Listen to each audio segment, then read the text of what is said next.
আসসালামু আলাইকুম। আজকে আপনাদের সাথে একটা দারুণ প্রজেক্ট নিয়ে কথা বলবো। প্রজেক্টটার নাম দিয়েছি হচ্ছে কোর্স ক্রাফট। এই কোর্স ক্রাফটের মাধ্যমে আপনি কোর্স ক্রিয়েশন করতে পারবেন। কোর্সের আন্ডারে আপনি অনেকগুলো মডিউল অ্যাড করতে পারবেন। মডিউলের আন্ডারে আপনি অনেকগুলো কন্টেন্ট অ্যাড করতে পারবেন। সো আপনাদেরকে সম্পূর্ণভাবে দেখাচ্ছি আমি। Let's start. এখানে দেখতে পাচ্ছেন দুইটা বাটন আছে, একটা হচ্ছে কোর্স ডিটেলস, একটা হচ্ছে ক্রিয়েট নিউ কোর্স। যদি ক্রিয়েট নিউ কোর্সে যাই তাহলে কিন্তু আমরা এখান থেকে আপনার কোর্স ক্রিয়েট করতে পারবো, মডিউল ক্রিয়েট করতে পারবো, কন্টেন্ট ক্রিয়েট করতে পারবো। সো এটা আমি যাচ্ছি না, এটা পরে যাব। প্রথমে আমরা দেখবো হচ্ছে কোর্স ডিটেলস। কোর্স ডিটেলসে যদি চলে যাই তাহলে কিন্তু আমরা এই পেজটা দেখতে পাবো। এই পেজে আমরা কোর্স সম্পর্কে, কোর্সের মডেল সম্পর্কে, কোর্সের কন্টেন্ট সম্পর্কে সব কিছু দেখতে পাবো। অলরেডি আমরা দেখতে পাচ্ছি এখানে তিনটা কোর্সের এখানে ইনফরমেশান আছে। সো কী ইনফরমেশান বা ইনপুট ফিল্ড আমরা এক কোর্সে সেগুলো হচ্ছে ভিউ বাটনে দেখতে পাবো। সো এখানে যদি আমরা ক্লিক করি তাহলে কিন্তু ফুল দেখতে পাবো। এটা হচ্ছে কোর্সের টাইটেল, এটা হচ্ছে কোর্সের সামারি, তারপর হচ্ছে কোর্সের মডিউল। আমি তিনটা মডিউল অ্যাড করছিলাম, সেই তিনটা মডিউলের মধ্যে ভেতরে হচ্ছে আমি কী কন্টেন্ট অ্যাড করছি সেটা দেখা যাবে। একটা কন্টেন্ট, দুইটা মডিউল, তিনটা মডিউল। সো আমরা এখানে দেখতে পাচ্ছি যে প্রত্যেকটার ভেতরে কন্টেন্ট আছে। যদি পেছনে ব্যাক যাই, গ্রাফিক্স ডিজাইনের যে ইনফরমেশনটা আছে, কোর্সটার ইনফরমেশনটা আছে, সেটা যদি আমরা ভিউতে ক্লিক করি তাহলে কিন্তু আমরা সামারিটা দেখতে পাচ্ছি, সাথে পিকচারও আছে। এটা একটা মডিউল অ্যাড করছিলাম অ্যান্ড একটা মডিউলের মধ্যে তিনটা কন্টেন্ট অ্যাড করছে, সেটা আমরা দেখতে পাচ্ছি। এখানে ভিউ বাটনের পাশে কিন্তু এডিট বাটন আছে। এডিট বাটনে আমি ডিজিটাল মার্কেটিং, গ্রাফিক্স ডিজাইন অথবা প্রফেশনাল সাইবার সিকিউরিটির এই তিনটা ইনফরমেশান, কোর্স ইনফরমেশনের যে কোনো তথ্য আমি এডিট করতে পারবো। আমি এডিট বাটনে যদি ক্লিক করি তাহলে কিন্তু সেই ইনফরমেশানগুলো দেখতে পাবো।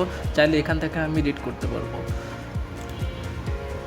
প্রত্যেকটারই চাইলে আমি এখান থেকে এডিট করতে পারবো। এখানে ডিলিট বাটনও আছে, চাইলে আমি এখান থেকে ডিলিটও করে দিতে পারবো। আমরা এখানে দেখতে পাচ্ছি সার্চ বারও আছে।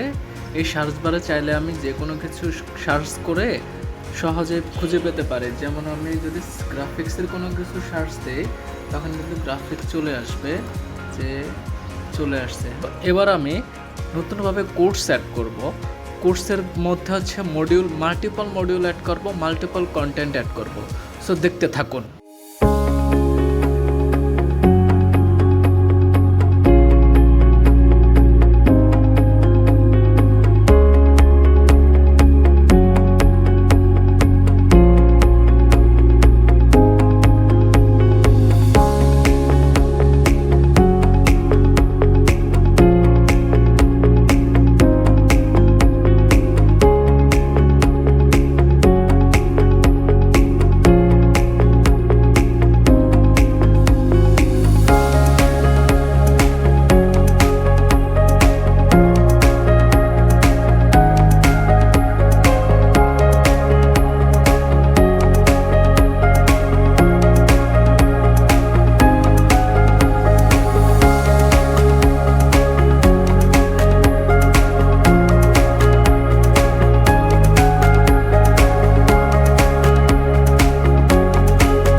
আমরা কিন্তু 3টা মডিউল নিয়েছি।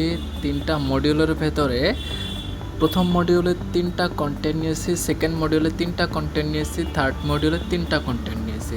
সো আমরা এবার মিনিমাইজ করে সেটাই দেখতে পাবো। কন্টেন্ট 3, কন্টেন্ট 2, কন্টেন্ট 1, এটা হচ্ছে মডিউল 3। তো মডিউল 3টা যদি মিনিমাইজ করি তখন আমরা মডিউল 2তে যাব। মডিউল 2তে কিন্তু কন্টেন্ট 3টা মিনিমাইজ করলাম, কন্টেন্ট 2টা মিনিমাইজ করলাম, কন্টেন্ট 1 মিনিমাইজ করলাম। এটা হচ্ছে মডিউল 2। দেন মডিউল 1-এ যাব। মডিউল 1 3টা মিনিমাইজ করলাম, কন্টেন্ট 3 মডিউল মিনিমাইজ করলাম, কন্টেন্ট 2 মিনিমাইজ করলাম, কন্টেন্ট 1 মিনিমাইজ করলাম। এটা হচ্ছে মডিউল 1। সো এখন মডিউল 4 অ্যাড করে আমরা দেখলাম, আবার ক্রস করে কেটে দিতে পারলাম। সো সেভ দিয়ে দিলাম। সেভ কিন্তু আমার হয়ে গেছে। দেখতে পাচ্ছি কিন্তু হয়ে গেছে এখানে। সো আমরা ভিউতে ক্লিক করলাম, টাইটেলটা দেখতে পাচ্ছি এখানে, ক্যাটাগরি, লেভেল, সামারি, এগুলো সব এখানে দেখা যাচ্ছে, পিকচার দেখা যাচ্ছে। তারপর হচ্ছে মডিউল 1 দেখা যাচ্ছে, সেখানে আমি 3টা কন্টেন্ট যুক্ত করছি, তাও দেখা যাচ্ছে এখানে। সো মডিউল 2তেও দেখা যাচ্ছে সামারি, কন্টেন্ট, টাইটেল, এগুলো দেখা যাচ্ছে। মডিউল 3তে 3টার কন্টেন্ট যুক্ত করছি, সেটাও দেখা যাচ্ছে। প্রজেক্টের আরেকটা ইম্পর্টেন্ট দিক হচ্ছে যে এটা রিয়েল টাইম ভ্যালিডেশন যুক্ত। সো আমি যদি এটা কোনো কিছু না লিখে এখানে যদি আমি যদি ক্রিয়েট করছি দিই তখন কিন্তু লাল দেখাচ্ছে আমার বক্সগুলো। যদি আমি এখানে টেক্সট লিখি তাহলে কিন্তু আমার অন্য কালার দেখাচ্ছে, বাকিগুলো কিন্তু এখানে আমার লাল দেখাচ্ছে। যদি আমি এটা কোনো লিঙ্ক দিয়ে দিই তাহলে হচ্ছে এখানে লাল কিন্তু বক্সটা নেই। সো এটা হচ্ছে মূলত রিয়েল টাইম ভ্যালিডেশন যুক্ত, এখানে রিয়েল টাইম ভ্যালিডেশন যুক্ত করা হয়েছে। আবার হচ্ছে আপনাদের আবার দেখায় অ্যাড মডিউল। যদি আমি ক্লিক করি, সেখানে যদি আমি এটা ক্লিক করি তাহলে কিন্তু এটা ক্রস করা যাচ্ছে, এগুলো সব কেটে দেওয়া যাচ্ছে। সো এই হলো আমার প্রজেক্ট কোর্স ক্রাফটের ফিচার সমূহ। সো সবাই ভালো থাকবেন, সুস্থ থাকবেন। আসসালামু আলাইকুম।